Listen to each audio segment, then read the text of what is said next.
Ladies and gentlemen, welcome back to the Couple of Punts YouTube channel. Thanks for coming. Thanks for stopping by.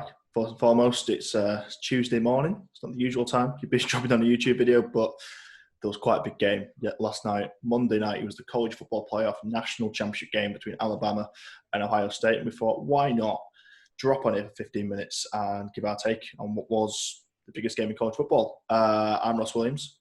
Harry Dennis is right over there. Harry, first off, how are you? Tired, mate.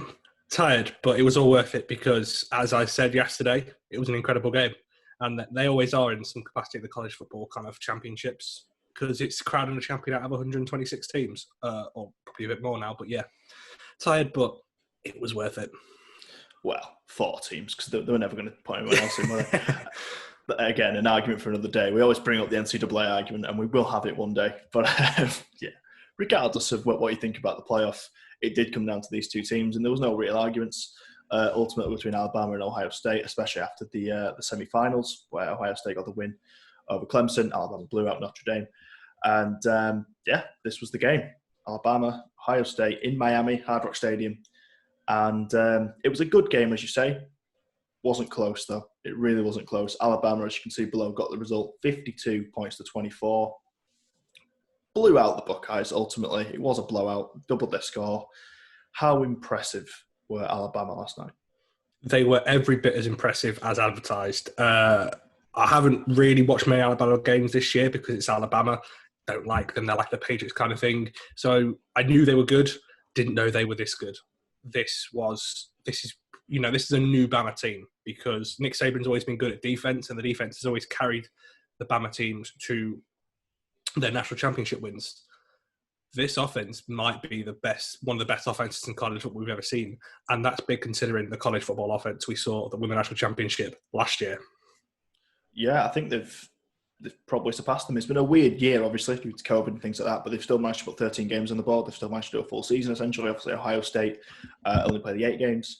I think I agree with you. I think this is a better all-rounded offense than what Clemson put on the board last season, which is LSU, should I say, last season, which is saying something with what Joe Burrow and what Justin Jefferson and Chase managed to do last season. But you just look at the 3 guys: the quarterback, the running back, the wide receiver. You've got Mac Jones at QB, Najee Harris at running back, and DeVonta Smith, who I'm sure we're going to talk about a lot in this episode, at wide receiver.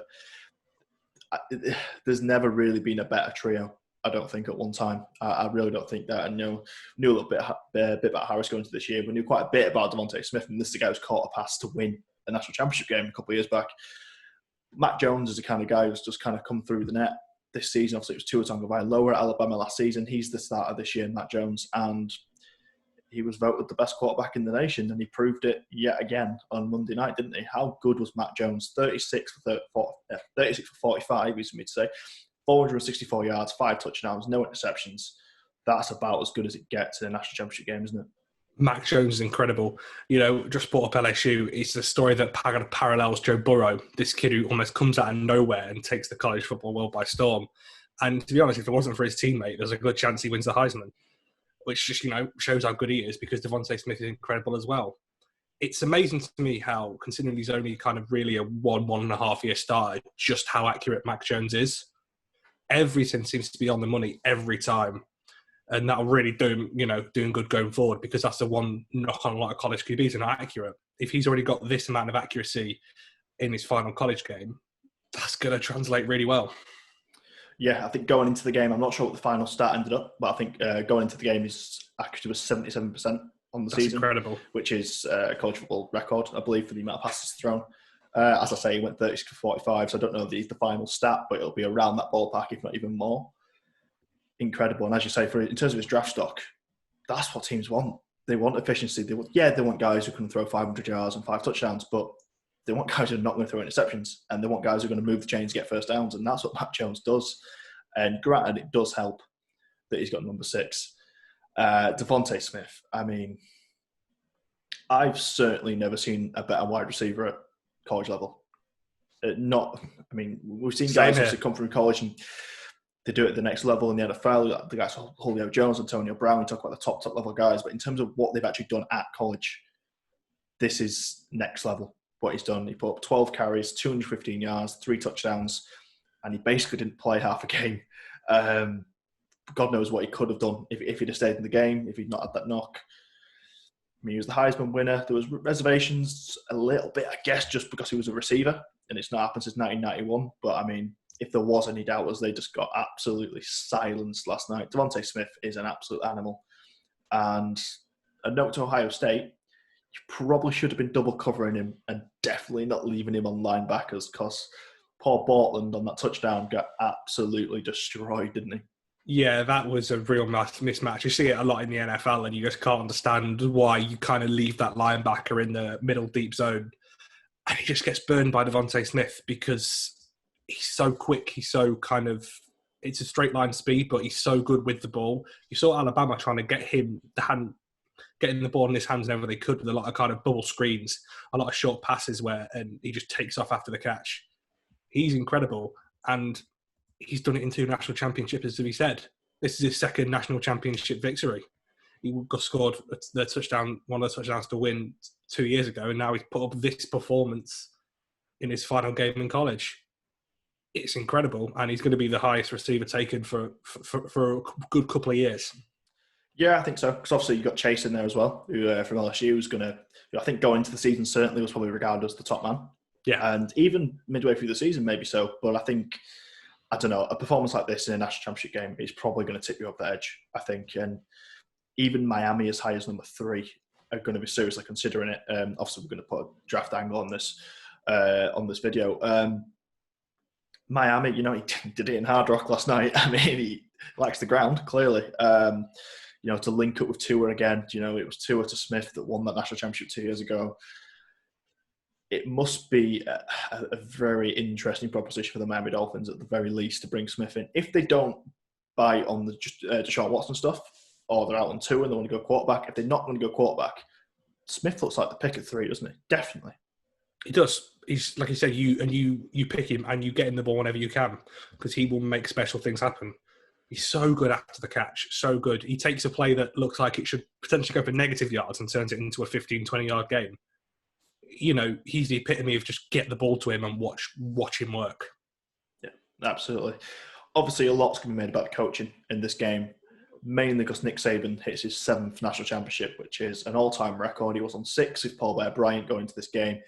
Hits the magic 7. He's the first coach in NCAA history to hit 7 national championships. An incredible achievement, and he's pretty much done now. He was there with Bear Bryant for a long time.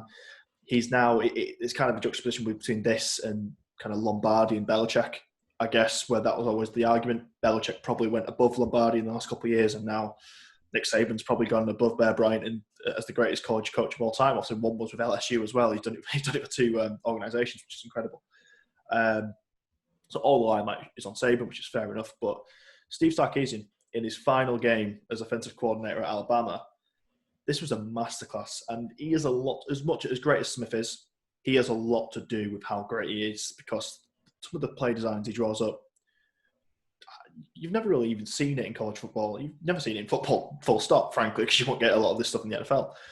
He's a mastermind. He's an absolute mastermind. And some of the stuff he was drawing up for Smith last night was superb. The fact he can get him in single coverage or get him wide open, even in the first quarter, which was insane. It was a hell of an achievement, and Alabama are going to miss Sarkisian a hell of a lot out there when they move on. And we will discuss at the end of this video who they're going to bring in to replace him. Yeah, that's an interesting one. But if you're a Texas fan, you've got to be happy watching the play calling in that game, because it was incredible. As you say, being able to isolate DeVonta Smith line game, so many touches when he's going to be their primary target, is so good. And like I said, if you can draw up a play where you throw the ball behind the line of scrimmage and your receiver still makes 20 yards, you're doing something right.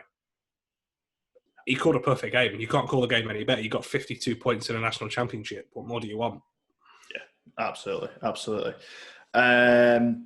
Last point I was going to say, Matt Jones himself, actually, I was going to kind of make that point as well, because Sarkisian's drawing these plays up, but I was very excited. Even in the semi-finals, I liked what I saw from Jones, but I wasn't kind of blown away. Last night I was blown away by Matt Jones, and he's not the most talented quarterback in this draft. He's not as talented as Trev. He's arguably not even as talented as the guy on the other side of the field, in Justin Fields. But he's got that NFL smartness, and you can see it. He's got the brain for it. Because some of the throws are good, don't get me wrong, he's not got a bad throw by any means, but I was more impressed not by the throw itself, but the progressions he's going through. He's going right to left, he's making throws in the second quarter, he's making the right decisions, which you don't always get at college level. That's something you kind of, sometimes quarterbacks go 4 or 5 years in the league before they start making the right decisions. He's kind of already got that for me, which I think is, like I said, I think it's done his draft stock a world of good last night, and I think he's going to have trouble getting those kind of top 3 in terms of the quarterbacks, but you always get a riser. And I think there's an argument he could be 4th off the board now, because Trey Lance is a very different kind of quarterback. So it might be a matter of the team in that position, once the first 3 are off the board, what do they want? Mac Jones might even jump the queue a little bit. Would you be against that happening? Personally, I would. I need to go back and look at Mac Jones throughout the whole of the season. I need to go and do that with kind of every player right now, because that's what essentially in 3 weeks' time after the Super Bowl, in 4 weeks' time, that's what we're going to be doing. We're going to go into it a lot more. So he's not there for yet me. Look, I think I saw last night really did impress me, but I need to see him in kind of every game across the spread. I need to see the other quarterbacks kind of across the spread as well. But he didn't hurt his stock last night at all, as you said. You know, it's all positive things you're seeing out of Mac Jones right now. Absolutely, and I always put, whether you should or not, I think you should. I think you should put more credence into doing it at the highest stage. To do it on the bright lights, to do it on ESPN on Monday night, everyone watching. Yeah, to put up 464 and 5 touchdowns, no interceptions is a hell of an achievement. It really is. We will touch on Ohio State, because I'm aware we've barely spoke about him in this game. Such was the superiority of Alabama. But Justin Fields, of course, in his final game with the Buckeyes, went 17 for 33, 194 yards and a touchdown, but went 67 yards on the ground as well. It was tough sledding for him. But he did a pretty good job ultimately. He didn't have a bad game at all. Those stats, because they're so different to Mac Jones, as they're probably going to look at it and go, he's had a bad game. He didn't have a bad game, really. It's just really, really difficult against this Alabama defense, which is shut down.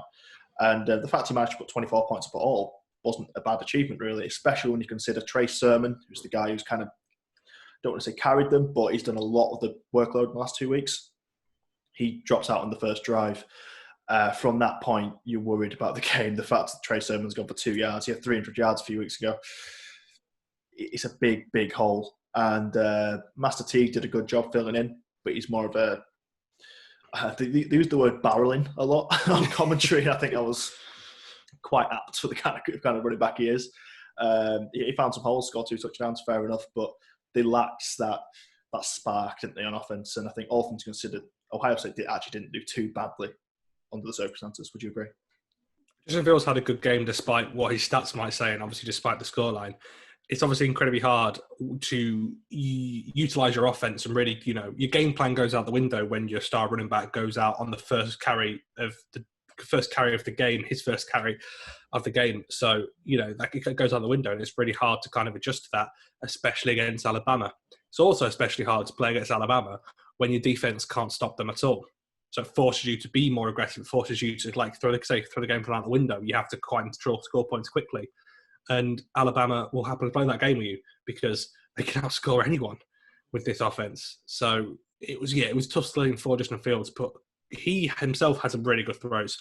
He had the not the touchdown that he scored, but the touchdown that was dropped in the 3rd or 4th quarter was an incredible throw, an incredible read to throw it right into the corner of the end zone.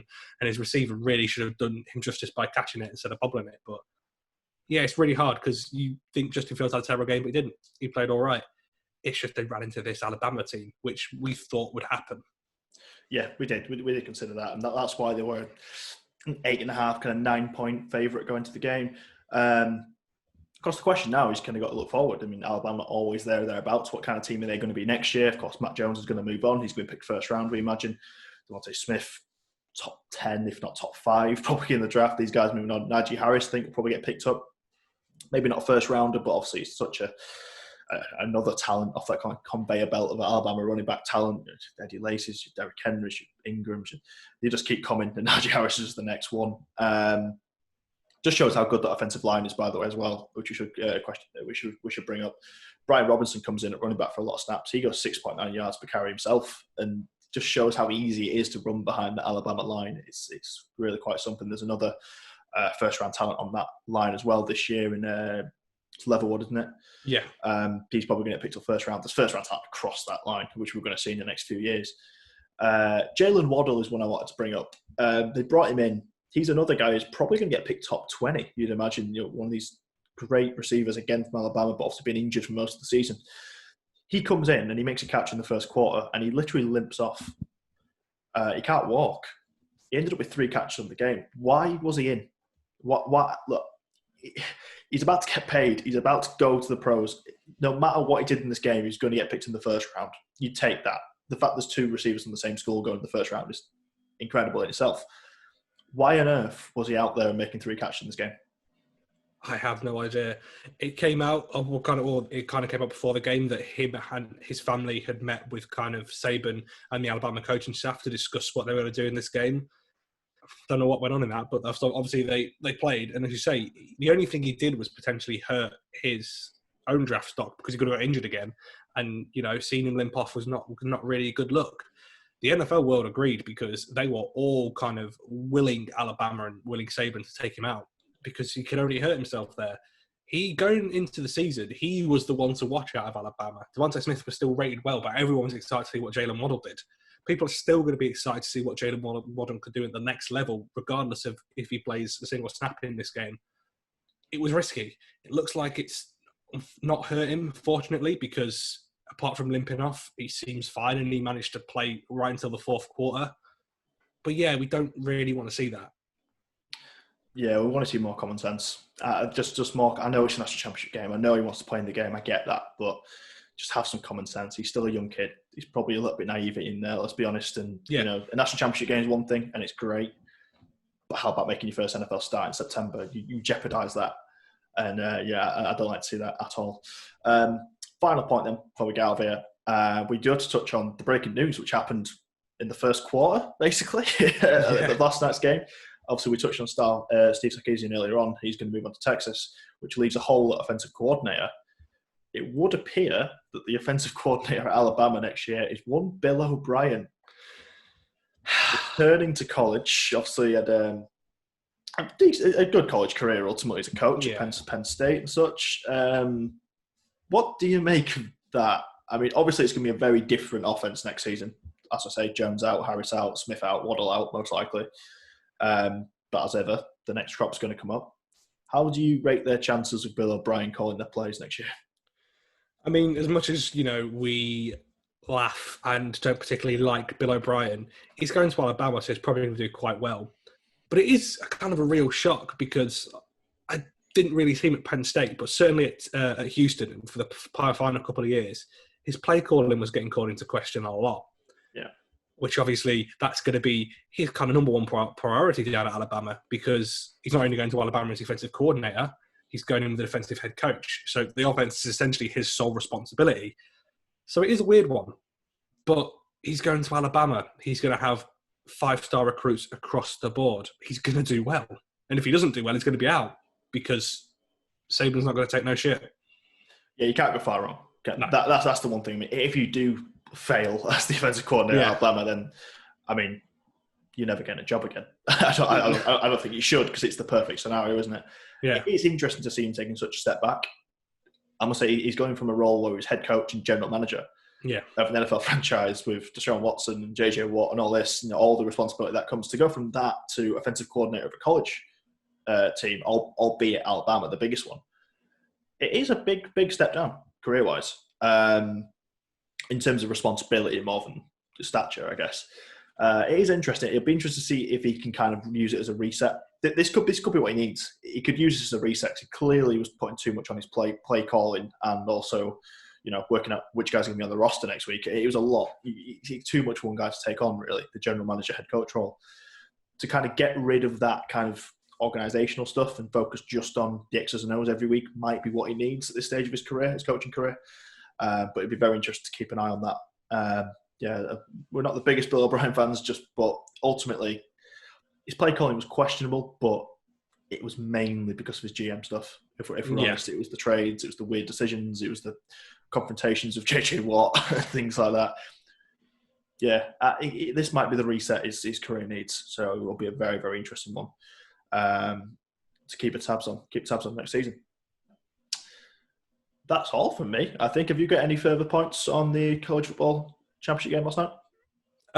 Only the one thing I saw, that I saw, or maybe I didn't see, was Patrick Surtain in the second impressed me again, because you didn't see him that often.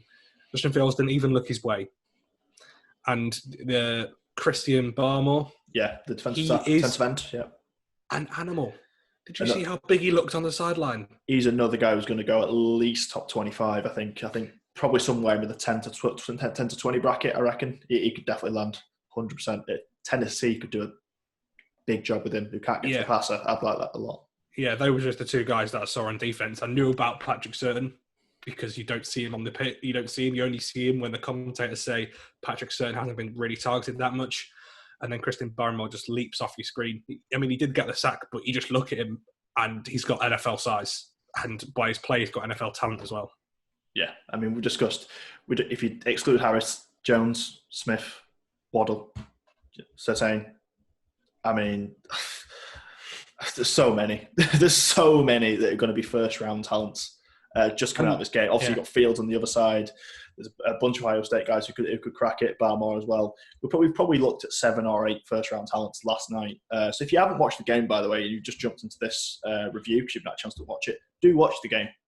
Watch the highlights at least from last night because, as I say, a couple of punts, we're going to be slamming straight into draft season as soon as the Super Bowl's finished.